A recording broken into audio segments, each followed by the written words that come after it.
But we're moving on because last week, actually, PWI released their annual PWI 250 women's list that lists the top 250 wrestlers, women's wrestlers in the world. We're not going to list all them off, but we do have a top 10 here. And I wanted your opinion on this. And we want to know if you, and Mo, I want to know if this number one is the number one. So, number 10, we have Jordan Grace, who currently is with Impact / TNA Wrestling. We have number 9, Camille, who was previously with the NWA. We have number 8, Willow Nightingale, who is with AEW / Ring of Honor. Number 7, Deonna Purrazzo, who is with TNA / Impact Wrestling. Number 6, Athena, who is with AEW / Ring of Honor. I don't even know how to pronounce the number 5. I think it's Tam Nakano. I don't know where she wrestles. Number 4, Jamie Hayter. Number 3, Bianca Belair.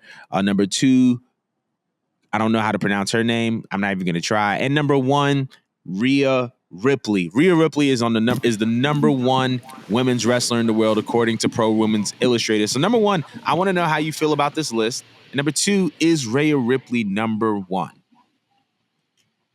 Okay, so what I learned over the past couple PWIs is that I cannot go based off of like right now, right this moment. I feel like they create this list like in the middle of the year for some weird reason. And if I go based off of that, and that it's not so much like what's happening right now exactly at this moment, I'm not upset that Rhea Ripley is number 1, nor am I really surprised. Because I feel like she's accomplished a lot. Like it's interesting that they have a 4-man stable, but out of the 4, they're trying to spearhead it with the woman. They utilized Rhea to establish Dominic, even in spite of him getting booed out the building still. What makes you pay attention to him is how enticing this little BDSM setup you have is between them. She did have a phenomenal match with Charlotte at WrestleMania. That probably was one of my favorite matches the entire night.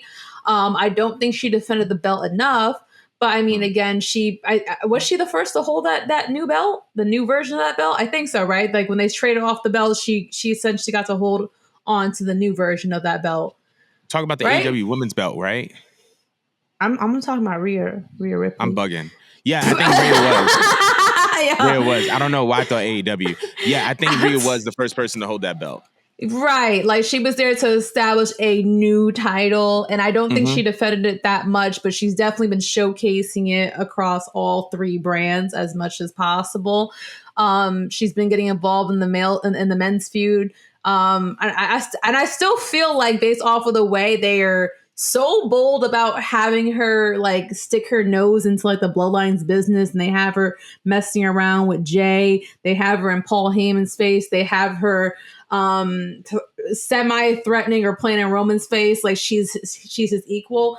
I feel like they're really trying to not just establish Rhea Ripley. I feel like she already is established, but I feel like they're trying to do something with her where they try to bridge over intergender wrestling, and we're gonna see it eventually. Like someone's gonna get tired of her shit, and I would not be surprised if Roman spears the fuck out of her. So I don't think that like as far as wrestling in the ring, you know, she's at the top of this list. I think that what she's doing in general, because she's doing so much, you know, and she's everywhere. I'm not surprised she's number 1, and I'm not surprised she's ahead of Bianca, although Bianca has been working her ass off. And I wouldn't be mad if they put Bianca at number 1, but I see why they're going with Rhea. And as far as like half the list goes, I mean, I'm going to be honest with y'all. I don't watch Joshi wrestling like that. And y'all know how I feel about Impact. I don't really watch Impact. I know that's more Jordan's avenue. But I pay attention to WWE. I pay attention to what's going on with AEW. So based off of where Rhea's placement is, Bianca, Jamie, Athena, and Willow, I'm actually not upset with the placements. Bianca, I deservedly should be towards the top with the amount of work she's put in.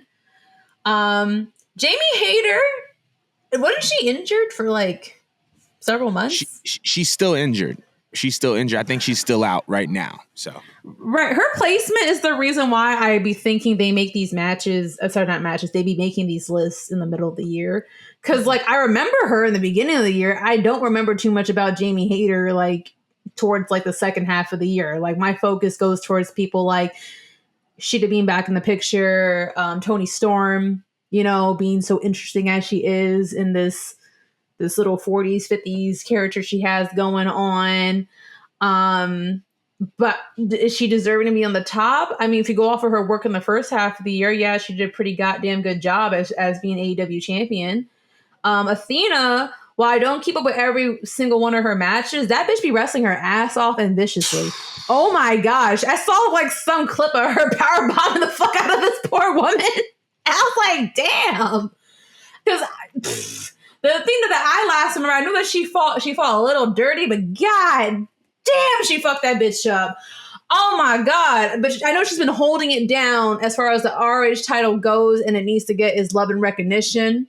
I don't think enough people pay attention to her ROH, and I understand. But I feel like she's been holding it the fuck down, very much deservingly so. But also Willow. Willow, I feel like is so special. she is. I think she's special. I think she's great at what she does. And I know that early on in the year, there was like that whole controversy going on with Mercedes not getting the belt, you know, because obviously an injury happened and then, you know, they gave it to Willow. But I feel like she did her job. She carried it as well as she could. She made that belt, that very new belt look fucking great. She looked great with it. She put on some goddamn good matches. I love the fact that they're giving her flowers, and it obviously makes me extremely happy to see a black talent on this list.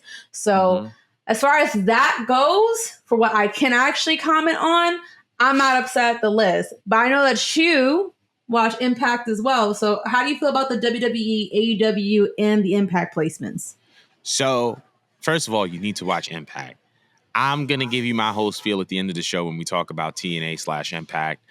Okay. Well, now I'm not even going to give you my whole spiel. I'm just going to give you a little bit of it because me and Banks are going to do a little in-depth, but you'll hear a little bit of my spiel. Look out for that. I agree with the placement. I agree with the placement of this list.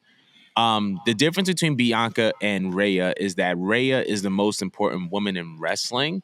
Bianca is the face of the WWE. And I feel like those are two very, very different things. When I see Bianca Belair has been working crazy. And I feel like she has been positioned as the face of the company for a reason. She puts on great matches. She has great mainstream crossover appeal. And she's just been making moment after moment after moment after moment after moment after moment in the past year. However, when I look at Rhea Ripley, I'm looking at someone who is doing something that has never been done in women's wrestling. And that has honestly have been years in the making. And I'm gonna say why. So has she defended the women's world championship to the extent that we would expect her to? No. Undoubtedly no. And to be honest, I think it's because there is just now starting to be tensions in the women's division.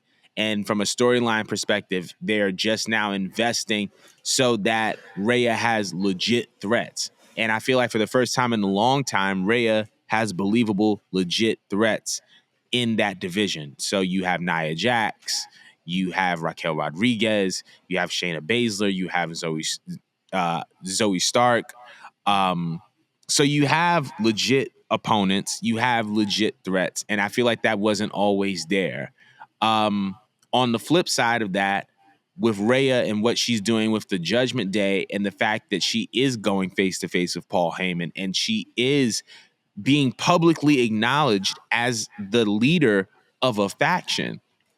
Like, it's been on record saying that Rhea Ripley is the leader of the Judgment Day. Now, mind you, you have Finn Balor, who's the first ever Universal Champion in that faction, who is infamous for leading the Bullet Club. You have Damian Priest, who is one half of the tag team champions, along with Finn, and is also Mr. Money in the Bank. You have Dom, who is the WWE NXT North American champion. Usually, when you have a collection of male talent, it's usually the man with the leadership experience that is considered the leader. In this case, Finn traditionally would be the leader of the Judgment Day, but he's not. Finn is the leader of the easily the most influential faction of the past 10 years in the Bullet Club, and Rhea is the one that's front and center. That hasn't been done before. And mind you, Judgment Day ain't no scrubs. Like, are there things that I'm not necessarily thrilled about with the Judgment Day? Perhaps. But at the same time, like, they're kind of on fire right now. I think they're the hottest faction in WWE. I agree. And the fact that Rhea is the leader of it all, this is a first for a woman in WWE. We've seen a woman be the mouthpiece. We've seen a woman be a valet for a member. We've seen a woman kind of like be a part of the faction as someone who just kind of dives into the women's division, but we've never seen a woman front and center.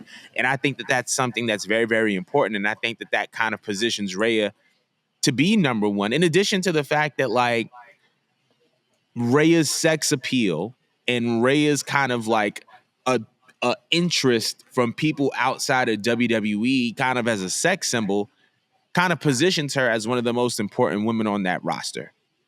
So I feel like all those things considered, I can see why you put Rhea at number one. That doesn't necessarily mean that she's the best wrestler or that she's had the best matches, but there are so many different factors and so many things that she's doing that a lot of women haven't done in WWE history that can position her to be at a place of importance that not a lot of women have had, and thus I think she deserves that number one. Now, as it pertains to everybody else, there's a couple things. Athena, right? Well, let's start with Jamie Hayter, right? Jamie Hayter has been injured for a good chunk of the year, so I don't know why she's this high. Athena has been doing some incredible character work. For anybody who's watched Ring of Honor, you know she's been having great matches and she's been doing incredible character work. And so I thought she would actually be 5. I thought that she would go at 5, but I'm not mad at 6 either. She's doing incredible work.